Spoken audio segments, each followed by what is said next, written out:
is cleared for takeoff.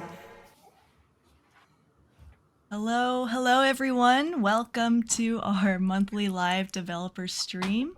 Thrilled to see everyone in chat today. Thank you so much for joining, taking time out of your day to watch and interact with us. My name is Jayne. I am the Senior Community Manager for Microsoft Flight Simulator, moderating today's stream. So, of course, before we get started, I'd like to welcome back our regular panel of guests here, starting with Jorg Neumann, head of Microsoft Flight Sim. How are you doing today, Jorg? Thanks for joining. We're very busy with Flight Sim 2024, but it's going great. Good to see you all. Thanks, Jorg. In the middle here, we have Sebastian Wloch, Asobo CEO and co-founder. Sebastian, how are you doing? I'm great. Hello. Welcome in. And last but not least, we have Martial Bossard, executive producer at Asobo. How are you? I'm fine and very pleased to be with you tonight. Thank you three for joining. And chat, just so you know, we do, as always, have different Q&A segments throughout today's presentation. We ask that you hold your questions for those segments, and we'll take live questions during that time, as well as the ones that we already collected from the community. So we'll go ahead and get started with our presentation that Jorg has put together. Jorg, take it away. Hi, everyone. So you find us pretty busy, as you can imagine. Heads down on 2024 work, of course, because I think we're 14 weeks away from launch. Exciting. But today is mostly going to be focused on 2020. I think we said 2024. We're going to start talking about it in earnest in September. So next update, just saying this from up front. Like always, I want to say thank you. Thank you for all the super positive feedback on World Update 17. Warms our heart. It was really nice. And the plane from iniBuilds, I think it was also really cool. Positive feedback. So thank you. Tons of you are playing, which is also great to see. And I have good news first. Just wanted to share because it's been a journey. Maverick, we've talked to the Paramount folks, and it's staying for another 2 years. So I hope you love this. I love this because I love the Maverick add-on. So thanks for Paramount to letting us keep it. Next slide. Yeah, so we talked about, like, since the last update, we launched the UK. I think lots of people saw that the tin is great. There's also some questions, so we'll get to those later. Then the Westland, 4.5 rating in the marketplace. I love it. So great job by the iniBuilds team. And then a quick look at the grid. So it's August, so we're so slowly but surely getting through the year. Today we talk about the August releases, so World Update 18 and Local Legend 19, and then we'll give an update on the rest of it all at the end of this presentation. Next. Awesome. We will go ahead then and jump into our Q&A session 1. So chat, if you have questions, feel free to ask, and hopefully we'll get to some of those. We have some follow-ups, of course, that we want to check in on from the last stream, so we'll get started with those. The first one is, according to March 13th developer stream, Martial thought the DLSS blurry glass fix from NVIDIA was out, but realized it was never released. He was surprised by that and mentioned to get back to his team and figure out why it was not released. Jorg also told him it needed to get done rolled out ASAP. Is there any update regarding this matter? So I can talk about the DLSS thing. Sure. Yeah. So DLSS, we are using the DLAA, which is the anti-aliasing. And so the DLAA used by NVIDIA is using different techniques than the one that we are doing here. So in order not to have too much blur some textures, we are putting flags on those. So especially on glass cockpit, because we want the glass cockpit has to be as readable as possible. And there's some other materials like the water, because we want to keep that sharpness on tops of the waves and details. But the problem that we've got with the DLSS is that even when we are putting some flag there, that it is supposed to do, the DLSS, DLAA is based on upscaling things. So you're doing the renderings on a smaller resolution, and then you upscale the result of what you're getting. And that's why, for now, even if you're using the flags, we can't get more details. So it's unfortunately an issue for glass cockpits using that tech. Yeah. So we are trying to optimize this, but this is the best quality we could get so far. Okay, understood. Thanks, Martial. Next question we have is there's a bug that helicopters can't start cold and dark when loading into helipads. What is the status of this bug?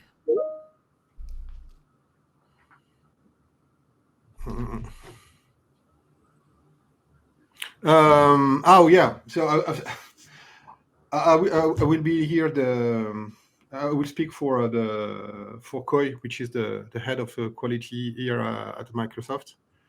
And so we've got a bug about that. And unfortunately, it has been seen as a design, because when you're starting a free flight, even like in for planes, we are not doing dark and cold. So it has been flagged by Koi as a feature and not a bug.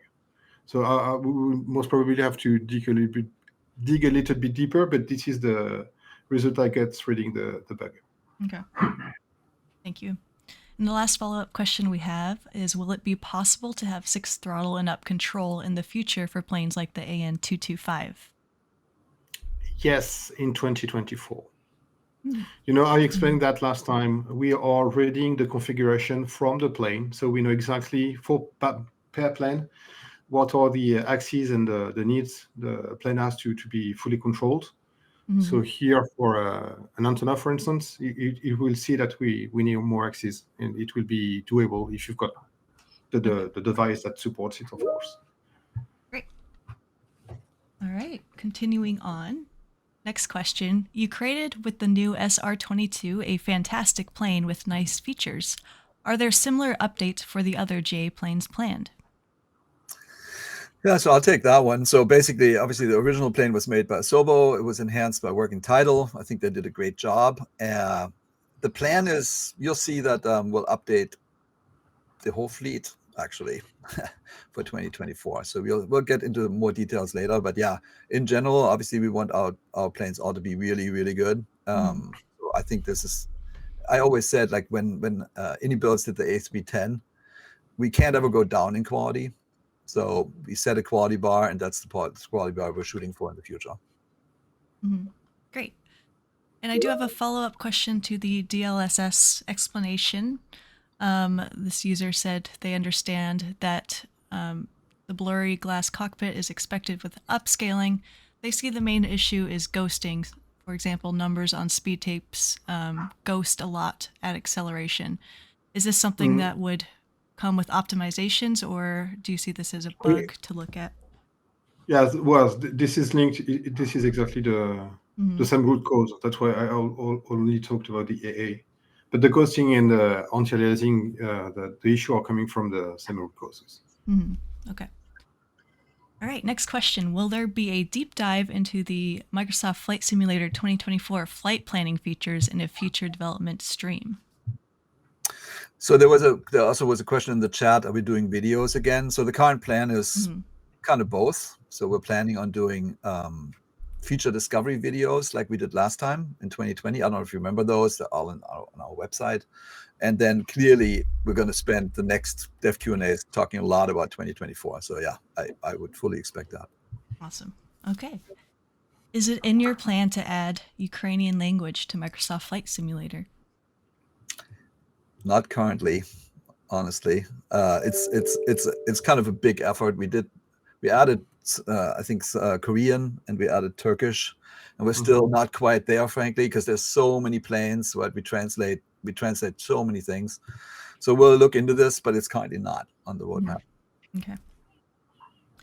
As it's been confirmed that 2020 and 2024 will not have compatible multiplayer, will there be any conflicts caused by having both of them installed simultaneously? So this will be doable. Okay, that will be doable. Yeah. And then not launched. So it will not be possible to launch the two games in the same times, two sims, but you will be able to have both installed and playable. Okay. And then the next question to that is, if they can coexist, which they can, will they be able to share a community folder, or will we need to have duplicates? So unfortunately, no, because we want people to be able to upgrade their planes to a 2024 standard. And if you do that, you've got to keep the same name, because we want the reference from one file to the other to be kept. Like so that if you own a plane that has been upgraded and you've got a mission, the mission then should be able to read the right plane with the same name. Yeah. And if you do that, you can't have two files with the same name, so it will have to be separated. Okay, understood. Thank you. And last question on this slide is, what fixes will Sim Update 16 have in it? Yeah, let's go to the next slide. So remember we started with the good news. Wow, Sim Update 16. If you click one more time, Jayne. Mm-hmm. So we're waiting for an update from the Xbox platform. That was the main thing we wanted. It's those of you on Xbox will remember this. We had like 570 megs extra until it didn't quite work. So we had it in a beta and then we had to pull it out because it was just not stable. And we've waited for the Xbox platform team for a while. It's still not ready. And frankly, now it's too close to Flight Sim 2024 launch to really take this. So we instead because we want to make sure that you guys have a great time. So we're doing an aircraft and avionics update number 3, and it comes with 3 aircrafts that have been updated. The A310, the A320neo, both from iniBuilds, and the PC-6 from Hans. And we have a guest. We do have a guest. Hello. Hello. Cameron from iniBuilds, welcome to the stream. Glad Thanks, to have everyone, you. for having me. We've had you on before, but could you just do a brief intro of who you are before we get started? Yeah, absolutely. I'm the lead technical developer at iniBuilds, so I'm responsible for sort of the interface between coding and systems. I also write the flight models for the larger aircraft. But I'm also commercially rated on Airbus family aircraft, so the connection between the real world and also bringing it into the sim. Awesome. So what do you have to share with us today regarding the A310? Well, with the A310, we always want to strive to, bring things up to a standard and also try and, constantly improve the aircraft. And with the A310, we've looked at feedback that's been across the forums and also reported internally. And there's a fair few changes that come along to bring quality of life things, such as some of the FMS predictions. Some of the there was an issue with the magnetic bearing on some of the VOR navigations. They've all been sorted now. And also some of the registration and tail numbers, things like that. And also some community feedback from sounds has been addressed and integrated into the 310. Awesome. Now, the 320, there's a lot of changes. We've really tried to integrate some of our longer term work that we've been doing to try and bring sort of the quality that we've been putting into some more of our payware aircraft, bringing them back in and bringing them into the 320, which we'll be able to show in a second. But what the headline features would be brand new LNAV, and that's been an enormous amount of work. It's been almost a year, I would say, of work, and it's going to be integrated into the 320 now, and it's really, really good. It's using all real-world specifications, really trying to those sort of complicated departures that sometimes could hiccup on the old versions now should all work. And we've also managed to integrate a terrain radar, which I can probably hear people being very happy about. And it uses almost no performance, and it works all the way across the world, and it's independent for the captain and the first officer side. So you can have independent zooms, and it's also not a generic terrain radar. It's a Airbus specific one. So it looks like the real world. Nice. Well, we've hopped into your stream now if you want to show us around on what we're looking at. Perfect. I can start to show some of this off right now. So as you can see, we're sitting here just at Edinburgh. So I'm going to just quickly move up to the screen just to show you the terrain radar. So if I turn the terrain radar on, you can see that there's a scan pattern that has to come back and forth, and we'll leave this on. You might say it looks a bit funny because it's kind of a blocky shape, but that's exactly what it looks like in the real aircraft. And it will also rescan when I zoom back out now. So what we'll do is we'll quickly start to move off and fly this departure. Now, this is a departure that previously definitely wouldn't have been flown quite right because we did this as part of our debugging and checking. There's a lot, I'm not going to go too crazy into details, but there's a lot of complex things going on, different types of waypoints, different types of sequencing, but let's see if it works. It should do because we spent a long time doing it now. Some other changes while we do the takeoff is there's been a small adjustment to the rotation logic of the aircraft. So it's now a little bit easier to rotate because before you needed quite a bit of stick to get it off the ground. As we've mentioned in the past that we have a rotation law, so part of the fly-by-wire on the Neo, but it's been adjusted. So you'll see that in just a moment. And also a bit of an adjustment has been made to add a little bit extra power to flex takeoff. So some people were saying that D-rated takeoffs felt a little bit slow, and hopefully now you can see it that they do seem a little bit more in line with what people would expect. So now you can see the rotation is quite a bit easier than before, more realistic and better handling. And I'm just going to be a very lazy pilot and immediately engage the autopilot, as you always do, and put the gear up. And you can start to see this terrain radar. I'll zoom in a little bit, scanning its pattern, showing the terrain around, and it even shows you the highest terrain that's available in the area next to you. We probably won't have time to get to this, but the other feature that I know people have been requesting is the radial in feature. Now that is implemented now. So you can actually fully extend your center line and use the radial in. These were some of these key features that people wanted to see, and now they should all be in the simulator. And I'm just going to quickly go a bit closer so you can start to see how smooth the aircraft rolls. So that's something to pay attention to. So before it was a little bit, jerky is the wrong word, but it was a little bit more hesitant to roll quickly. And now it will do a very, very smooth correction as it comes onto these tracks and paths. So I'll just leave the camera here so you can see that in the background. There we go. So nearly there, as you can see, 2 miles to go. But you'll notice something.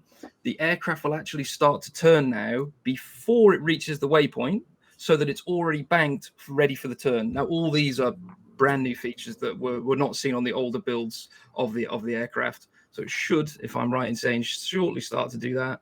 So it's now you can see it's starting to turn half a mile before the waypoint, but it's doing it so it can do a very nice gradual bank. And now it's already on the bank that it needs, and it just continues around the departure.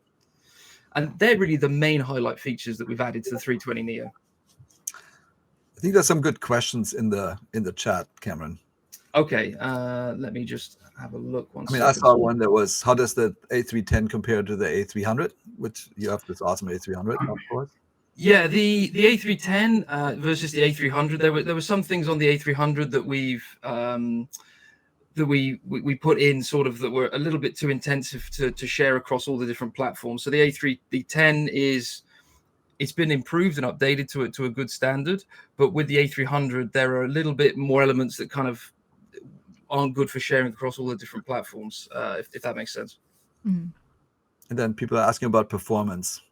Yes, we did also work on performance as well with the 320. So we've reviewed some of the code, and you should be seeing better performance on the 320 Neo on the latest build as well. Even with all the terrain radar, everything else added in, you still should see better performance. New question: will the A320 Neo with PW engines be implemented?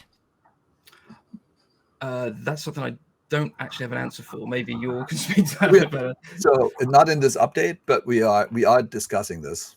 Mm-hmm. Okay. So it's not a firm plan yet, but we heard the feedback. Mm-hmm. When will Avionics Update 3 be released? That's a good question. I think it's going to be somewhere in probably mid-September. We need to just make sure that everything is perfect. Mm-hmm. But it's whatever, a few weeks from now. I think 2 of the aircraft are actually signed off, so we're still working on some PC6 stuff, and we'll make sure that everything is great before we put it out. Maybe a question for you, Cameron. Is the A320 Neo more stable to land in high winds? That's coming back to is actually kind of an interesting point. So we haven't adjusted that because this is my personal experience on the aircraft as well. We are using a lot of the new CFD technology, which makes the aircraft feel quite a bit more reactive to the weather. And I wouldn't necessarily say that's wrong. I would just say it's different to a lot of other aircraft that you may have flown, but the handling is accurate compared to the real world, because it can be in high winds quite a tricky plane to land, because you can end up oscillating back and forth from yourself effectively. So that hasn't been adjusted, but that's not because we don't feel that we didn't want to put the time into it. We just feel what we have now is an accurate representation. Mm-hmm. A couple more questions. Is the A320 Neo, will the wing model be improved? That's something that we're looking at as well. Obviously, it's a bigger piece of work because you have to remake a large section of the aircraft that's also fused in, you can imagine, with the fuselage, but it's something that we are looking at, yes. Awesome. But now you can see it's coming to the end of the SID, and you can see it didn't lose its track. It followed all these intercepts perfectly, and it may not look that impressive, but that's pretty complicated. That's something that was a lot of work, and there's quite a few aircraft, even some real world aircraft, that struggle with these type of departures, but that's something that you'll see nicely done in the sim now with the latest Avionics Update 3. That's awesome. A question I saw earlier, someone wanted to know if it was pronounced iniBuilds or iniBuilds, if there's a preference. Good question. It's a great question. Yeah. So I would say the name of the company comes from a .ini file, actually, way back in the beginning, because that's where it started. I say iniBuilds. I say iniBuilds. I know a lot of the original people who started the company say iniBuilds, but we don't mind. It's either or. I wouldn't say there's an official. I had a bunch of INI files in Freelancer. Yeah. So this an INI file, that's why it's INI builds as such, but it's either way. It doesn't matter. Yeah. I learned something. That's cool. Yeah. We'll take one more question here for you, Cameron. Will the engine windmilling on the ground be slowed down? They think it's quite fast currently. We can look at that, but it can be quite quick on the Neo because of the size of the fan blades. So, but no, we can look at that. Of course, it's something that depends on where the wind's coming from as well. But yeah, we can look into that. But it's not been adjusted since last time. But yeah, we can look at that. Awesome. All right. Anything else you want to show on your stream, or want to? No, it's finished its departure now. Okay. But I mean, very quickly, actually, because we're coming to it. I will just show the radial in feature because I'll do it from here. So. Why would you use this feature? Well, this is something that you use basically every single approach when you're coming into land. So you want to select the point here, and now you can see this radial in field will populate.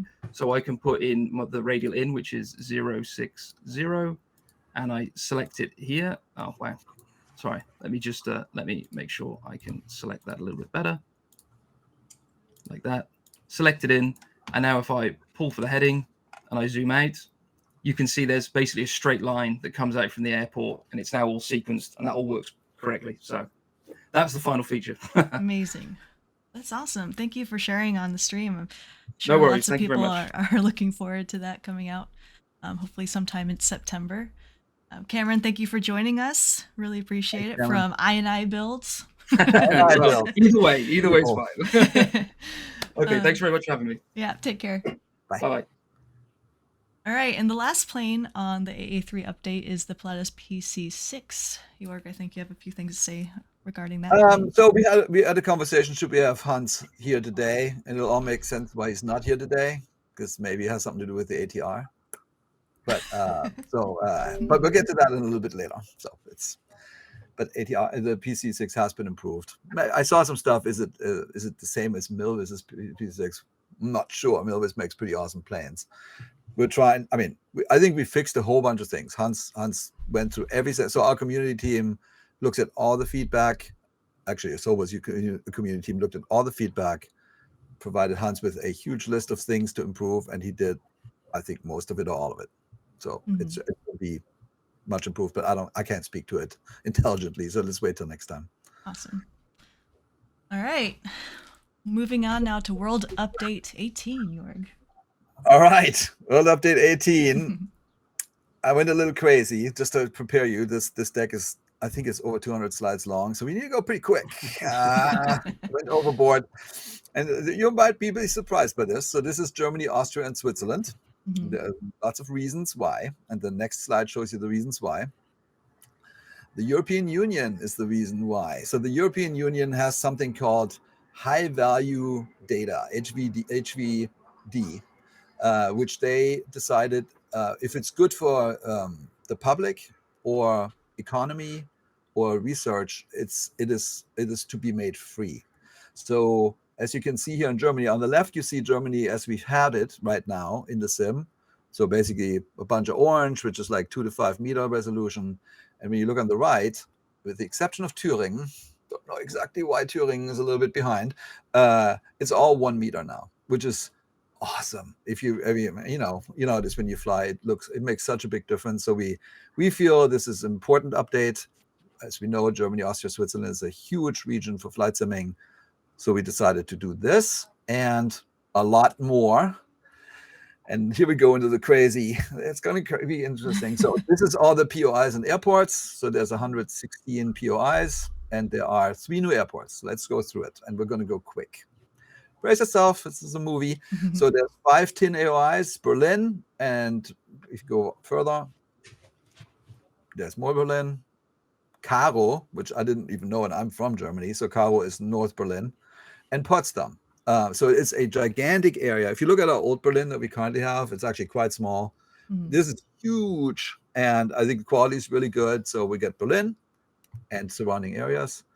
Frankfurt, where I was born. By the way, I was born right in the middle, underneath that in Sachsenhausen. Wow. The hospital where I was born. Yeah. Jorg lore. Nice. Geeking out, yeah, whatever. So it's Frankfurt, Hanau, which is I lived as a little kid, and Darmstadt is on there.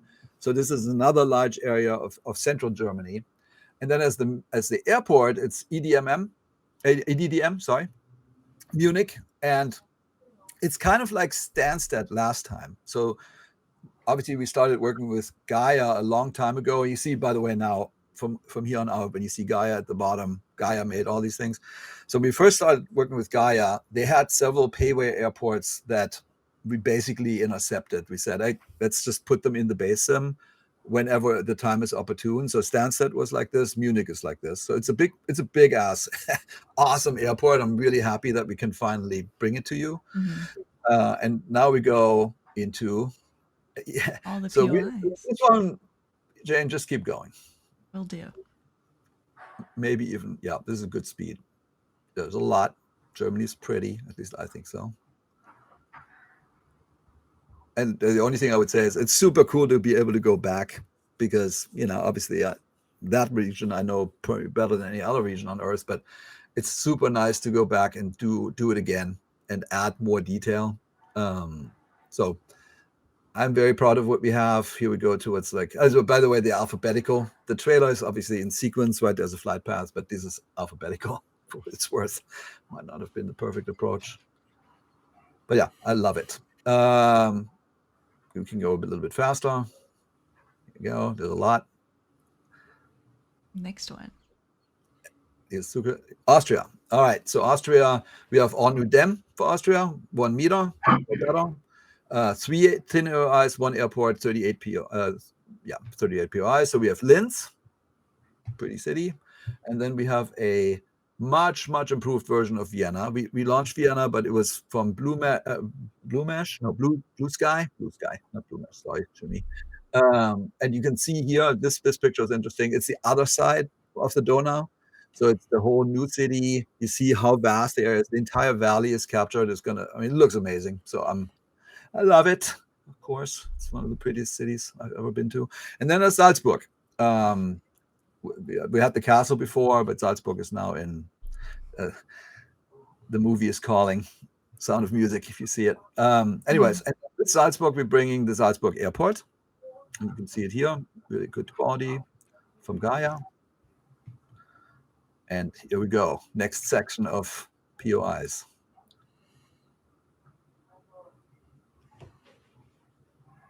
Just lots of bridges and castles.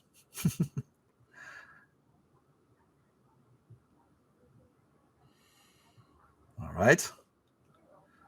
Almost there. And we go to Switzerland.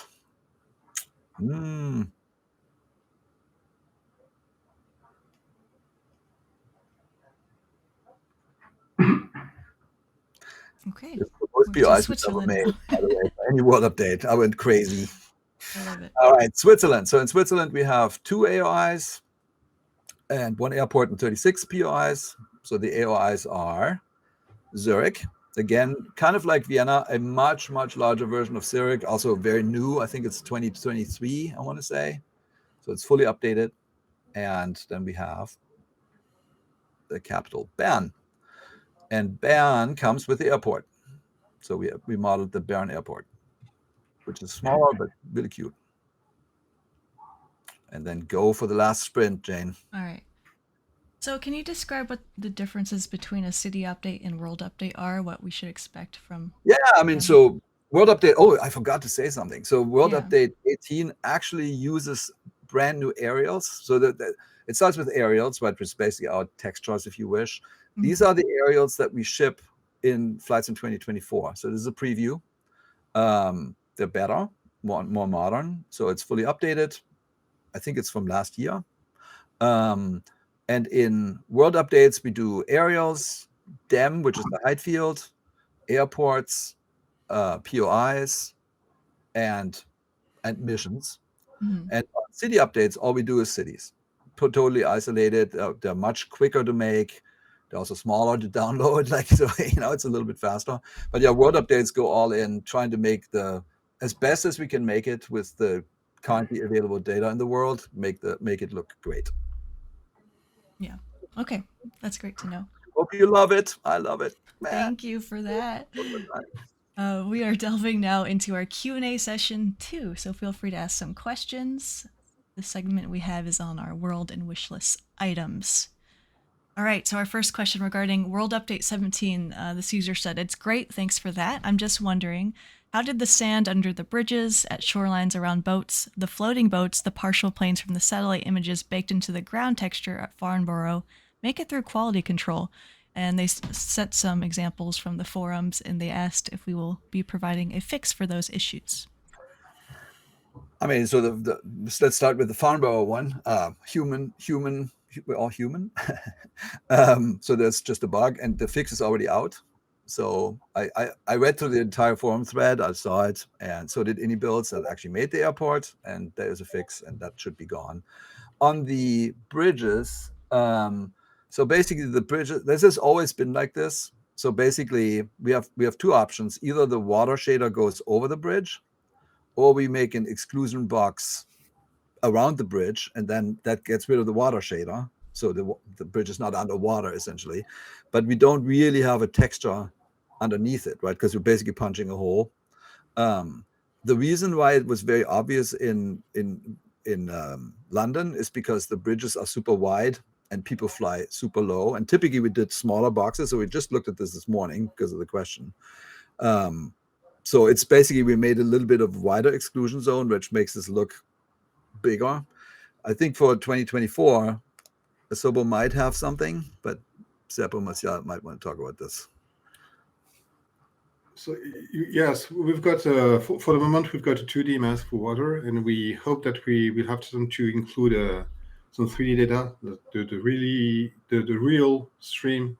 That you say the stream of the river, and you will get the proper height in the full configuration of it. So we won't have to do that kind of masking thing.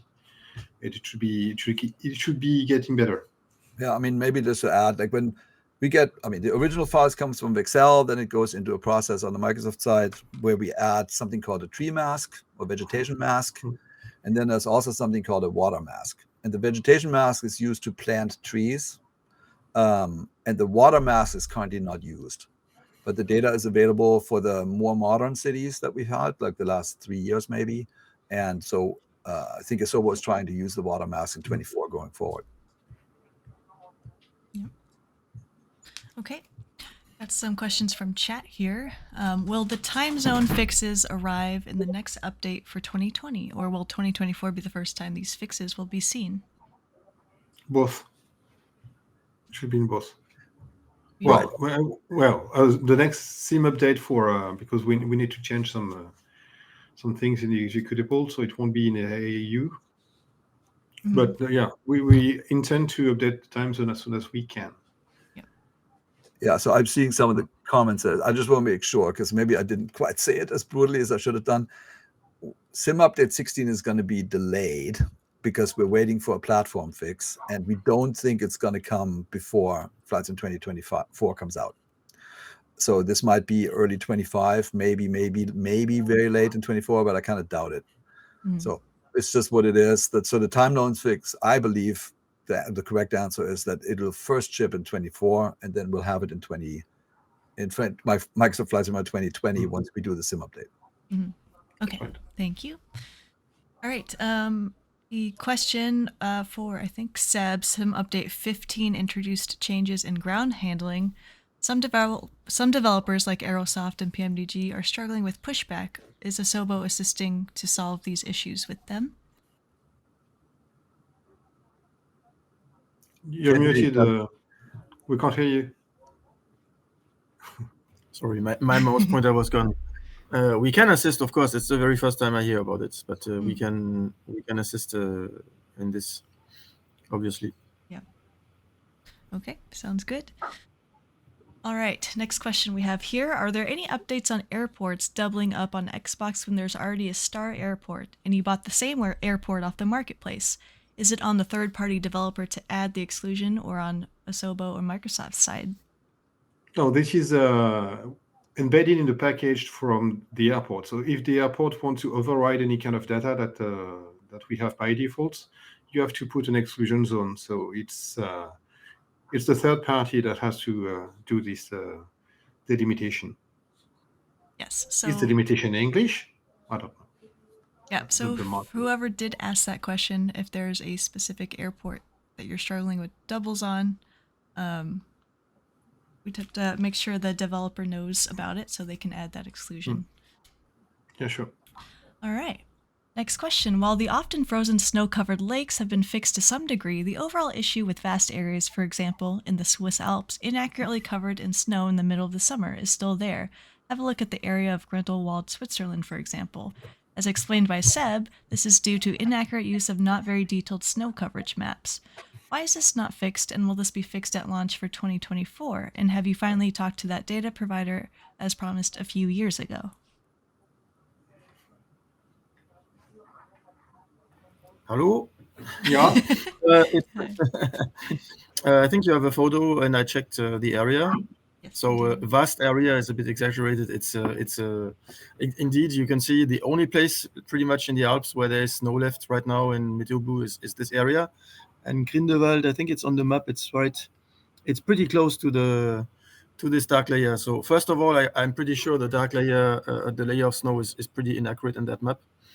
I don't know how they get the snow data right now. They have probably a few samples here and there, but I doubt that anybody goes in with a stick everywhere to measure how high it is. And I don't think you can extrapolate it from snowfall because there hasn't been any for months. So that's the map as it is in Meteobu, and as we explained last year, the map we get in the sim is less accurate than that. It's a kilometer or two blurrier than that, and Grindelwald is, I think it's on the left here of this big red cloud. It's just too close to that snow spot, and I think so. It's just included in the data that we get, and so that's not something where we can do anything more because it's just the data source that is what it is. What we fixed previously is the when the snow was closer to the lakes here, actually the lakes would also be frozen. That's something what fixed. So here it's the discussion with the data provider. I don't think we have had any improved data quality yet. And as you can see, even on Meteoblue, I don't think that's very, very accurate as snow data. I don't know if there exists better data right now, so that's something we need to look at.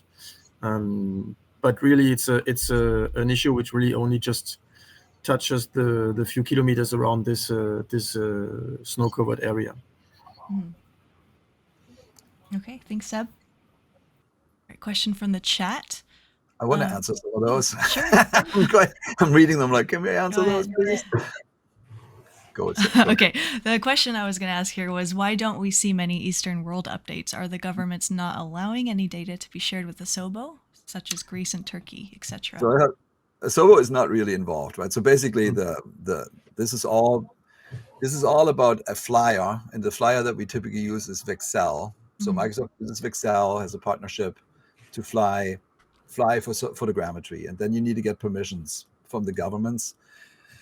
The particulars of the Turkish governments are interesting in that they actually have some data that was flown with the camera we think that could work, but not by Vexel, and they have a stipulation that the data needs to stay in Turkey. We're like, well, we need it on our servers. So there's actually a big epic discussion going on, like, can we have some servers in Turkey that somehow we can point at so we can get the data out? So there are complications like that. Greece is a little bit different. They also have restrictions, quite a few actually, but I believe there is a viable path. There's a section of Europe missing, right? We did the Eastern European, what I call it, Central European update. So there's things missing like Romania, Bulgaria, Greece, that whole area, Mauritania, all that stuff is not Mauritania, Macedonia, all that stuff is missing. I think we can get that. It'll take a few years to get that because we have to get permissions for every city, yada yada yada. But I think that one's possible. The Turkey one is sort of a political thing, so we'll see. And then further east is frankly even harder. So we are trying, but the priorities given by y'all is South America, and we're busy on that. For sure. What you said. And someone else regarding World Updates wanted to know, why do some airports in World Updates have missing photogrammetry around them? I mean, it's just the photogrammetry. So when Bing asked Excel to fly for photogrammetry, they don't ask for airports. They don't really fundamentally care about flight simming, unfortunately. But the good news is there's a great relationship we have with Bing. In the new data that we're getting, we're actually considering, hey, where's the airport? So as you're approaching, you actually see everything looks great and fully realistic. So it's just the photogrammetry we have, the oldest ones are from 2015. So way even before, even there was the next flight sim was a star in the sky that they had made photogrammetry, and we just used it. Since then, till 2020, it was just Bing doing its thing, and we have more and more been involved, and Bing is actually asking us for input when they make requests. And then some areas we basically pay for that, like Flight Sim is. We fly flyers to specific areas. That's what we did with the Central Eastern European one, for example, and other ones that are coming up in the next years. A lot of those are Flight Sim specific. So I think in those we have complete control of what we're capturing. Yeah. Okay. Thanks, Jorg. All right, we're going to move on to some other questions we have on screen here. There are several tools, example Auto FPS, that dynamically change LOD to optimize for FPS. This seems like a feature that should have been included from launch. Any plans to implement it natively into the sim?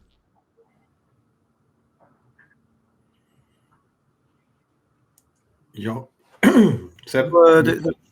Yeah, I think this question we already answered on, I think, a Q&A maybe 6 months ago.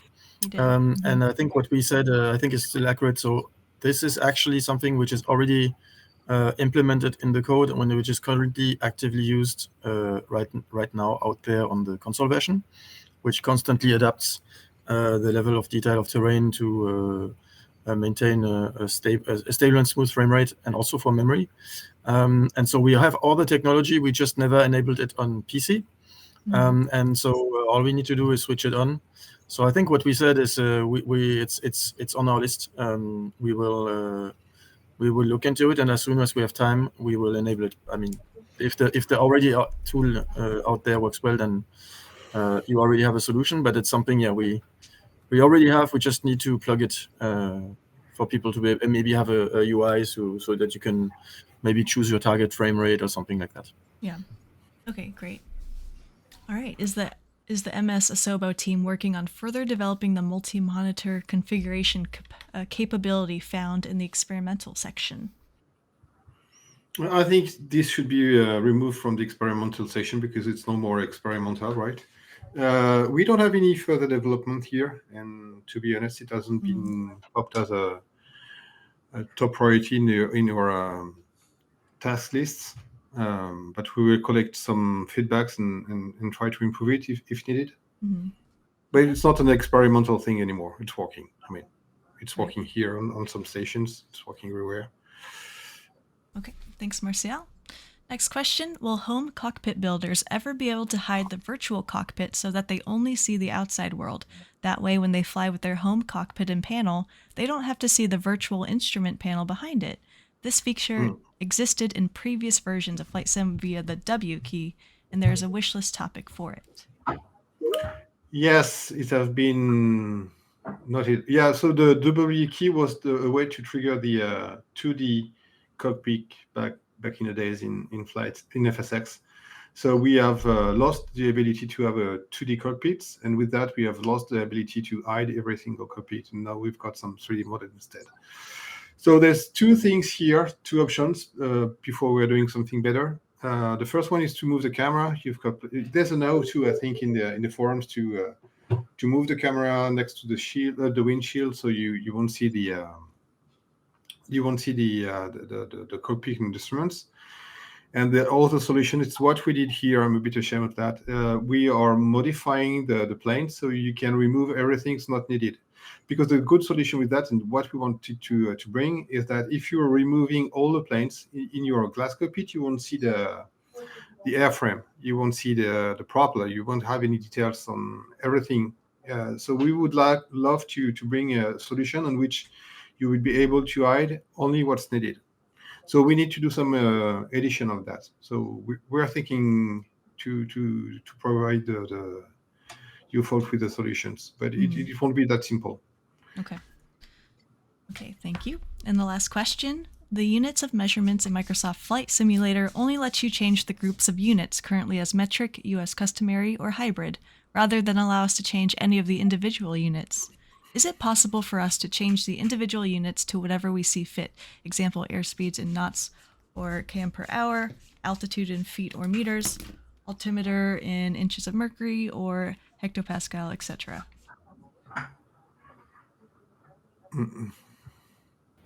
Yes, I mean, I can take this. So yeah, I think it's a very good idea. So this is, of course, just for display, right? So having maybe an option menu where instead of having one unit, you can open it and choose the different units you want. I think this is something possible, and we will add it to our list for the future. I think it's a good idea. Okay, thank you, Seb.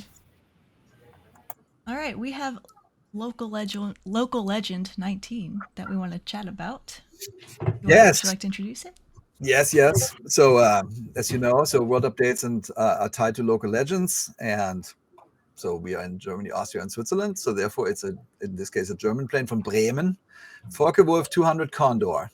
Not sure how many of you know it, but it's a fascinating one. So I went out a little bit and said boldly, in 1930, it's all debatable, right? But in 1936, this was the most modern airliner of its era. That's only true for like a few years, but it's still true. So it was very light, right? Only 17 pounds. The whole goal of the plane was to be able to fly nonstop from Berlin to New York. And back in the day, there was all water planes, and it did that in 1938. It actually made it and set a record. Back in those days, it was all water planes that did that one trip. So that was the first one. It was a big deal back in the day. It was 1938, so there was some events in Europe right after that. So that unfortunately overshadowed this particular plane, but it still stands out as a huge achievement in aviation.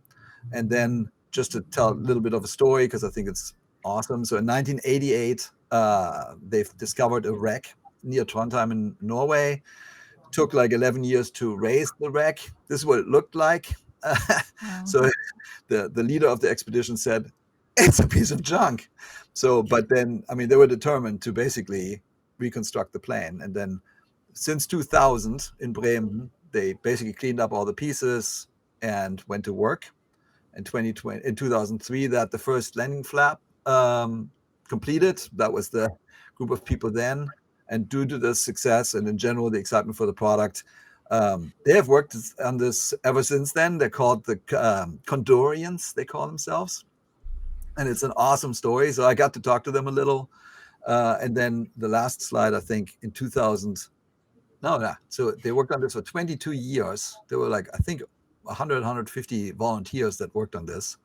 And then in 2021, it was restored. And this is the only one left in the world, right? So it's a major, major effort. And what I love about this, and this is probably the only time I get to say this, is, we typically try to collaborate. And so we worked with this museum. We talked to the people that reconstructed the plane. And then we try to help. And in this particular case, they said, hey, Jorg, there's this Swiss collector who basically put the Condor cockpit together on his own. So he collected all the pieces over his entire lifetime. And he was ready to give those, or basically sell it, because it's this time in life. And then, so Microsoft actually funded this, and the pieces of the cockpit are now being transferred to Berlin, where the aircraft is housed, and that because of that, we're going to have a more complete version of the aircraft because the cockpit was lost, right? There's no cockpit. So it's kind of a beautiful story. I think it's what we do. It's what I love most about the local legends. It's that we can give back to real world things. You know, we had the Savoia Marchetti and those types of things. Like, this is a great story of perseverance and people's dedication to the history of aviation, and I just love it.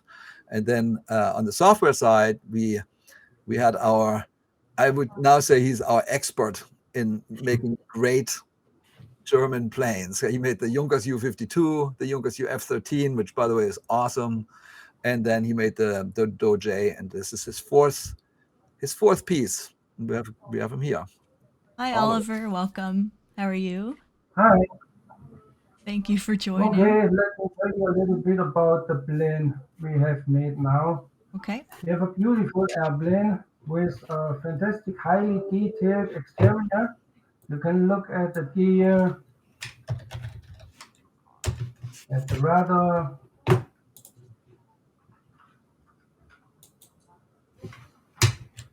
very, very detailed and accurate from the original rebuild.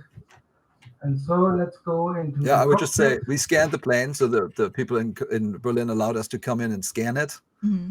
And then I think you saw it in the slide. iniBuild made the art.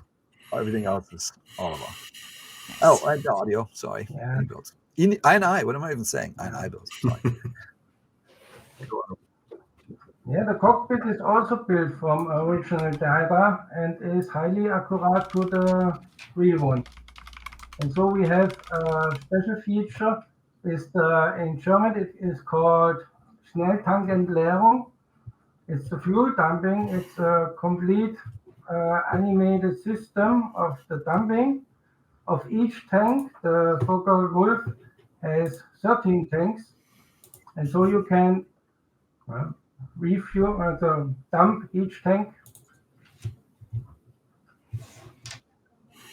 And you have, if you look in the cockpit side with the window, you have a really, really panorama view. Very, very nice. Then you have in the rear of the cockpit a full system panel, and a little bit behind you have the radio station for the radio operator. And everything is working. All switch is working, is switchable, and all instruments are working. And one of my special feature in this plane is you can open every door. You can go in the cabin. You can go through the cabin. And then that's my special in the rear. You have two more doors. One for the baggage room and the other one, wait, that's very, very nice. You have here we go. Yes.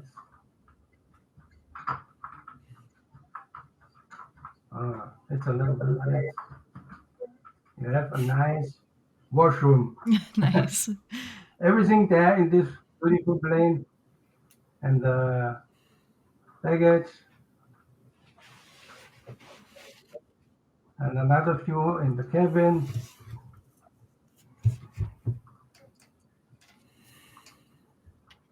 And a nice cockpit.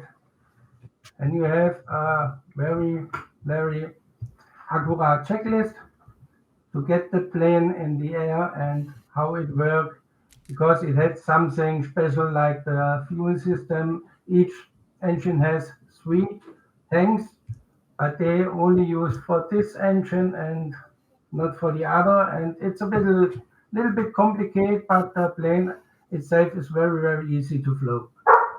Yeah. I definitely feel like I stepped back in time. It's beautiful. I love it. Are you going to fly it, Oliver? Or are we good? Yeah, you can start the All right. engine, but it takes a little.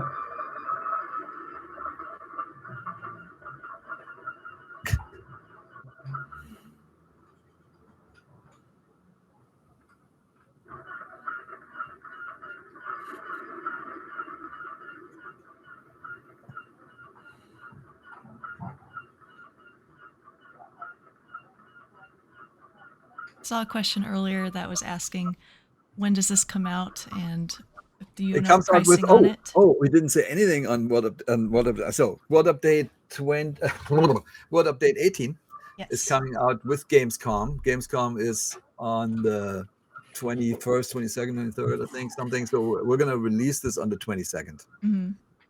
And as far as pricing, we price all of our local legends the same. So it's $15, $14.99, and for those of you at deluxe or premium deluxe, it's $9.99, I think, something like that. Okay. Trying to keep them really affordable. I'm so happy to see Oliver. He's one of my heroes. If you really see what he does, it's crazy. He reads every single thing there is to read about these aircraft. It's awesome.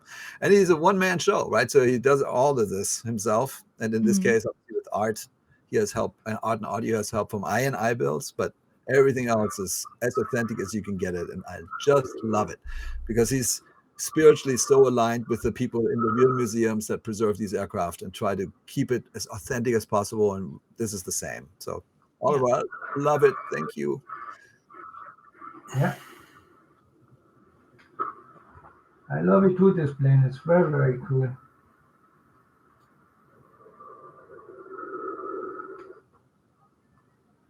You can start manual.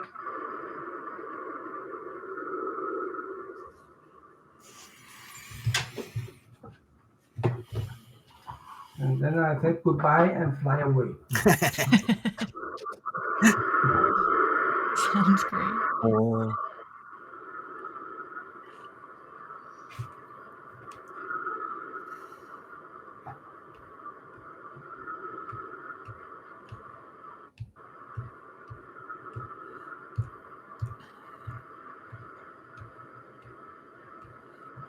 What is that, the wire on the top? I haven't seen that a lot.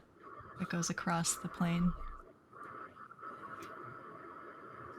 Oliver's playing. He didn't hear you. Hey, Oliver.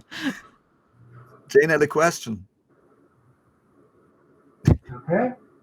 What is that long wire that goes across the top of the plane from front to back? Oh.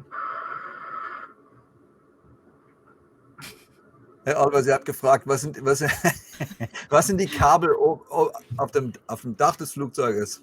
Was ist das? This is the antenna for the radio, and this one. Yeah. That's cool. We have the antenna. Right. It's beautiful.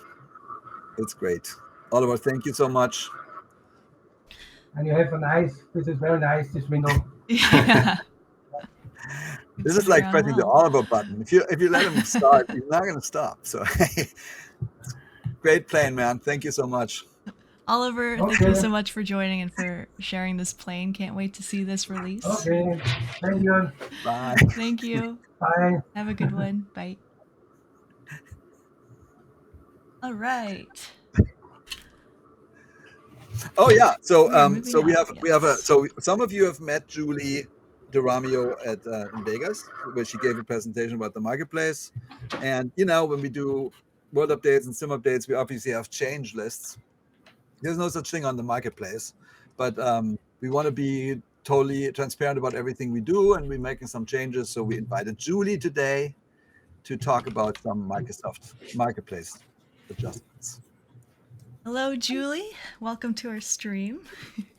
Thank you. Hi, everyone. I just wanted to give some quick context around some upcoming pricing changes in the marketplace and a handful of currencies. So just to give a little context, we've been in market almost 4 years, and other than Argentina and Turkey, we haven't changed any pricing since launch. So we decided we are going to change some pricing for a couple reasons. One, we've been cheaper than other stores. So these pricing changes will eliminate a competitive advantage for us and will level the playing field. Also, we've heard from some of our add-on devs that they choose their prices based on the euro price that they want to display, which may mean that they're choosing higher USD prices. So these changes will eliminate that. These prices are very specific to the markets, which means some prices will increase while others will decrease. And just wanted to commit to monitoring these things more closely in the future, and we'll make price changes more regularly. Awesome. Cool. Thanks for that update on the currency exchange, Julie. Great to have you on our streams too. Yay, Julie on the stream. It's great to have you. All right. There's a couple more pieces of news here for Jorg to share. Because I read the threads. Haha. So there's good news. So next slide. Some people have said, hey, what about the ATR? What's going on? So the good news is I think the art is now complete. So the art for this plane was managed by Asobo, and they're working with Hans and his team. And so this is coming soon. And I wanted to, because there were some other questions, but we said last time that there's a 42 stall, which is just an addition. ATR asked us to include this, so we are, or Hans is. And then the next picture hopefully makes you happy. Made me happy. Some people said, hey, you talked about this freighter version. What's the deal? Yep, the freighter version is going to be included. And both of those things should be ready in September. We don't know exactly what date, but I talked to Hans just yesterday. I talked to the art director at Asobo, and they all feel like September is a completely doable thing. We just don't have a date yet. Okay. And Hans did a bunch of fixes, right? So so we were like, well, should we have him here today or should we do it next time? I think we'll do it next time. And he can actually sit there and really go through everything that he did, because he did a ton. It's kind of what we said earlier. We got every bug ever filed, any comment really that we could find anywhere, sent it to Hans, and he meticulously went through hundreds of things and made a ton of adjustments. But this is coming in September. Yep. And it's for those of you who own it, it's free, of course. And then those of you who want to jump on the ATR, I think it's going to be an awesome update.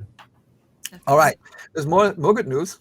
Oh yeah, so remember this was supposed to be launching for the 4th of July update. Didn't happen. The plane wasn't ready.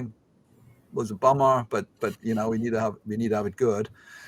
So the test team and our aviation expert have signed off on this. Yay! And nice. The only thing we're waiting for right now, Julie and her team actually had I think we think we have the breakthrough with one of the livery makers of the past. So we want to include delivery. So that's why I kind of arbitrarily set 9/17 as the ship date.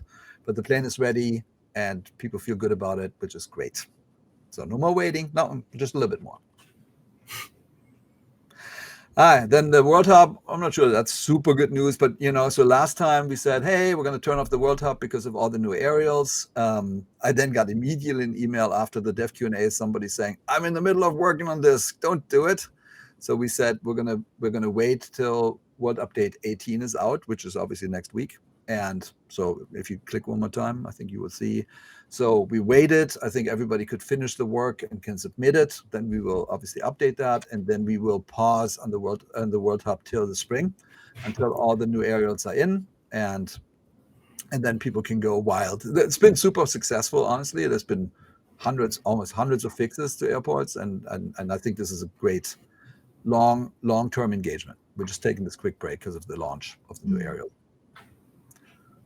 Really agree. And the roadmap. Yep. So we talked about the August ones today. So that's the Condor and the World Update 18. And then World Update 19 is in December, coming with a local legend. And I didn't put it here, and I'm honestly kind of, we're going to be so busy talking about 2024. I'll just say it. So the World Update 19 is Brazil.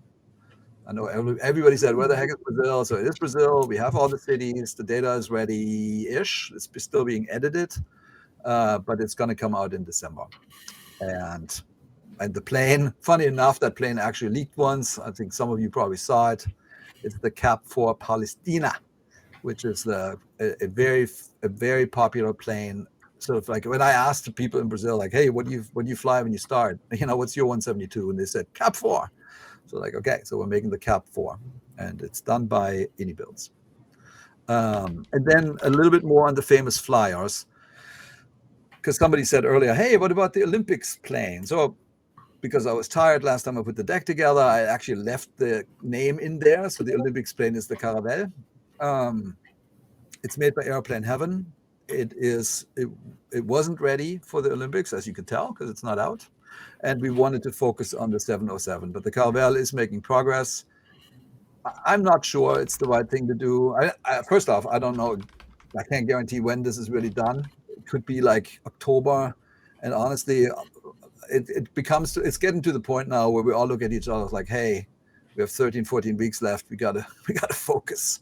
So I don't know. Give me some feedback. I prefer to wait till 2025 to launch this. We could maybe do it late in 24, but for those of you who jump over on 2024, there's going to be so many planes to play with, and I don't know. It just seems like we're just wasting this. And the Caravelle is important, right? It's really that one and the Comet and the 707. They're some of the most important, for me, anyways. Jetliners. So, anyway, so that's where it's at.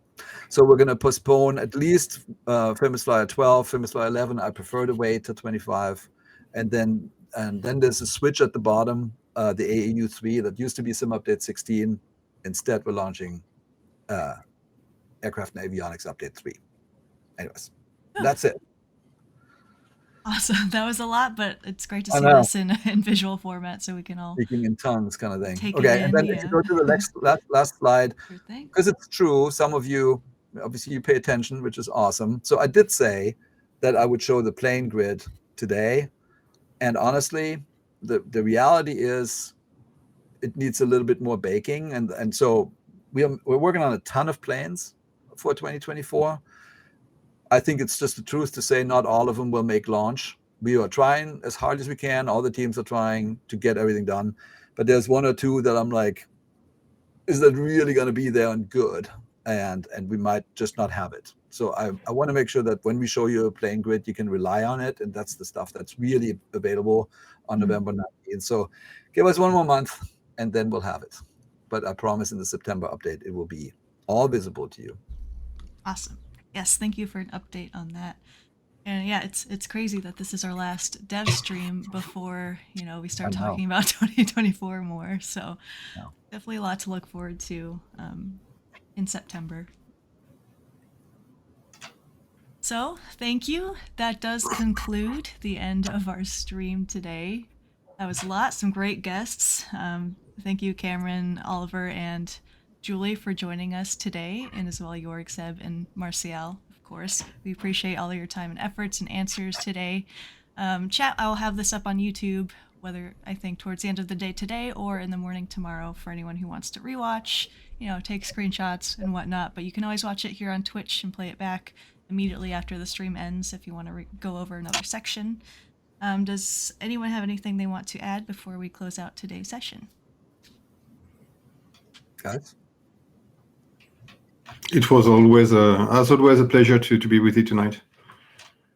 And I don't know if you've noticed, but Seb was not watching at the camera all the time because he's doing some debugs. He has started to find something. And sorry, I can't help it. Yeah, he can't stop. So I was looking at him doing some debug. Love it. Yeah, I would just say thank you for coming. Jayne sends out the comments after the session is over every time, and I read them, all of them, every time. So nothing is lost. I will, even if we didn't reply to everything today, it's going to go into our collective minds of like, hey, here's what's on your minds. So we will try to address all the topics that come up and answer questions next time. So I hope this was useful. I know it's sort of the transition phase, right? I think 2020, we committed that it's ongoing till 2028, and we are committed to that, and it's all good. But we are mentally really starting to focus more and more on 2024. And so this dev update was the last one, focus on 2020, and the next one, you'll see all the shiny, new, awesome stuff that's coming in 2024. So thank you for that patience. Fantastic. All right, chat, I hope you have a great evening or day, whichever time zone you're in, and we'll talk next month. See you later. See you. Bye. Bye. Bye, y'all.